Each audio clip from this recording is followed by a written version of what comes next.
County Supervisor Joe Simitian. So today's conversation is focused on what I call the front lines can do to ensure the integrity of the voting process.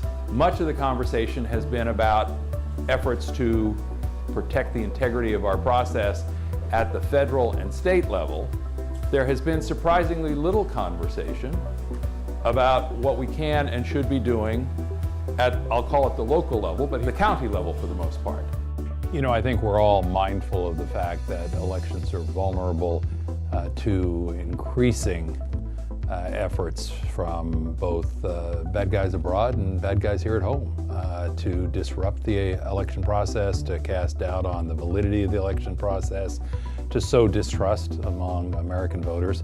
So the notion I had was going into the 2018 elections, couldn't we and shouldn't we step up our game? And we made real efforts to do that in Santa Clara County, and I felt good about that. But then coming out of 2018, let's make sure we're sharing best practices and learning from others around the state so that we know we're doing the very best job we can.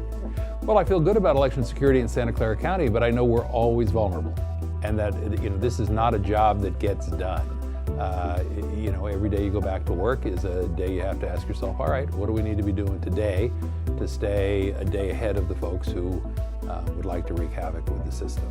And so we have an obligation not just to keep count the votes right and keep the votes secure, but to make sure that all of the communication that purports to be from the county is from the county, that all that communication is accurate, and to the extent that we can provide accurate information that counters misinformation efforts from bad actors, whether they're foreign or domestic, we want to be doing that as well.